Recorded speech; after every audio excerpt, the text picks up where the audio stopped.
안녕하십니까, 최 대표 TV입니다. 최근 기사가 난 게 하나 있어서 좀 급하게 영상을 한번 켜봤는데요.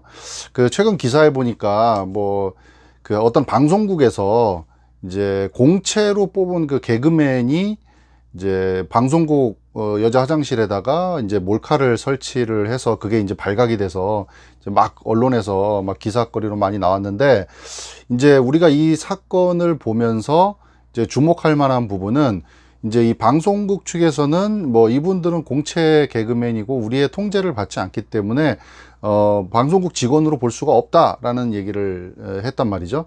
자, 그래서 여기서 이제 이 개그맨, 공채 개그맨들 같이 좀 약간 프리랜서 개념으로, 그러니까 통제를 받지 않고 이렇게 활동하는 그런 분들, 성우도 있고요, 탤런트도 있고, 이렇게 공채 연예인들이 있잖아요.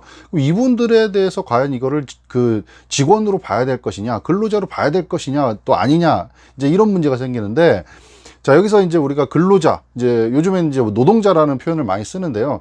자, 우리가 이 노동자라고 하면 어떤 사람을 노동자라고 하냐, 이거죠. 근로기준법에 보면 이제 이 노동자, 근로자라고 하면 사업주, 사용자로부터 사용 종속적인 관계에 있다. 다른 말로 하면 이제 지휘 감독을 받는다. 또 지휘 통제를 받는다. 뭔가 이제 지시하고 감독하고 관리를 받는다. 이런 의미로 이제 보여지거든요.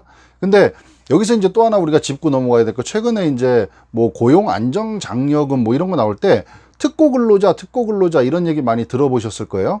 자, 특수 고용 형태의 종사자. 자, 분명 이분들은 이제 근로종사자라고 얘기는 하는데 왜 특고 근로자라고 별도로 빼느냐? 왜 근로자들하고 똑같지 않느냐?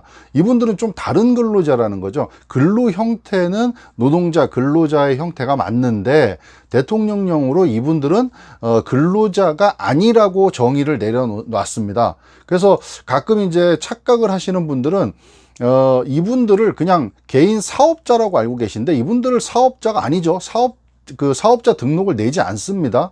예, 사업자 등록을 내면 이제 1인 사업자가 되든 근로자를 이제 이렇게 직원을 채용한 사업자가 되든 사업자가 되는데, 이분들은 근로 형태는 노동자 근로자와 똑같습니다. 하지만 근로자로 보지 않겠다는 거거든요, 법으로. 자, 그런 사람들 우리가 특고 근로자라는 이제 별도의 명칭을 사용하는데, 예를 들어 이런 분들 있죠. 대표적인 게 이제 보험 설계사, 그다음에 골프장에 있는 캐디, 그다음에 레미콘 기사, 그리고 퀵 서비스, 학습지 교사, 이런 분들이요. 그다음에 방문 판매, 대리운전, 이런 분들을 우리가 특고 근로자라는데, 이분들은 또 근로자 형태에 보면 이렇게 별도로 빠져 있습니다.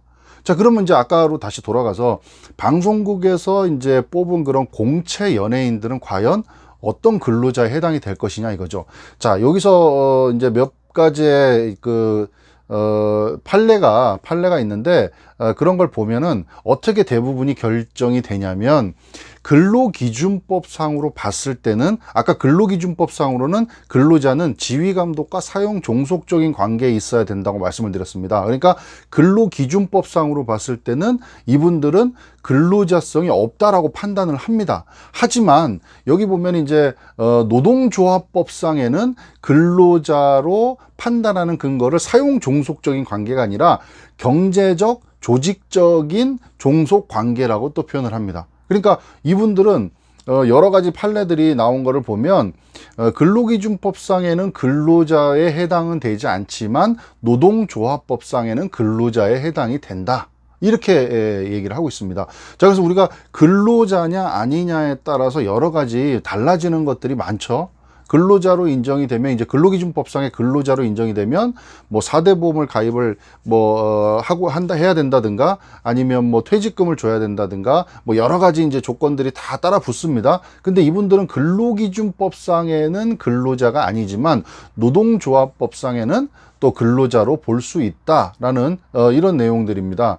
자, 그래서 그거를 좀 구분해서 좀 판단을 하시면 좋을 것 같아요. 그러니까 이런 방송국에서 공채로 뽑은 이런 여러 연예인들을 우리가 봤을 때 근로기준법상에는 근로자가 아니지만 노동조합법상에는 근로자로 볼 가능성이 있다. 그러니까 좀 광의의 큰 의미에서 보면 근로자로 봐야 되지 않겠느냐라는 이런 이제 여러 가지 판례와 의견들인 거고요. 그 다음에 또 이제 우리 또 이렇게 사회통념상 보면 이제 큰 대기업이나 이제 뭐 방송국 같은 경우는 이제 또 공영 방송이기 때문에 또 이분들을 또 어느 정도의 사업주로서 사용자로서의 책임을 어느 정도는 지어야 되지 않겠느냐라는 게 이제 일반적인 사회적 관념이겠죠. 뭐 이분들은 근로기준법상에 우리는 뭐 통지하지 않고 사용 종속적인 관계가 없기 때문에 그냥 근로자가 아닙니다라고 딱 잘라서 할 수 없는 그런 어떤 사회적인 역학 관계가 있겠죠. 그래서 결론적으로 말씀을 드리면 근로기준법상에는 근로자로 종속적인 관계에 있지 않기 때문에 근로자로 보지 않지만 뭐 노동조합법상에는 이제 근로자로 볼 가능성이 있다. 그래서 넓은 의미에서는 또 근로자로 또 인정이 되고 또 어느 정도 그에 따른 또 사업주로서 사용자로서의 책임이 따르지 않겠느냐라는 그런 뭐 제 의견입니다. 그래서 이거는 이제 뭐 여러 가지 판례들에서도 보여지듯이 뭐 대법원까지 가서 막 판결이 나고 이런 사례들이 있기 때문에 이게 뭐 노동법적으로 딱 뭐 이렇게 딱딱딱 갈려져서 이거는 뭐 법적으로 이렇습니다. 이게 법도 여러 가지가 있잖아요. 뭐 노동법에도 뭐 여러 가지 법들이 있듯이 이건 나중에 다툼의 여지도 있고 하기 때문에 뭐 여기서 딱 결론을 내릴 수는 없지만 뭐 그 정도 테두리 안에서 아마 결정이 된다라는 정도를 이해하시면 좋을 것 같습니다. 뭐 최근에 좀 이슈가 됐던 그런 근로자성에 대한 문제가 있어서 좀 간단하게 한번 말씀을 두서없이 한번 드려봤습니다. 오늘 여기까지 하겠습니다. 감사합니다.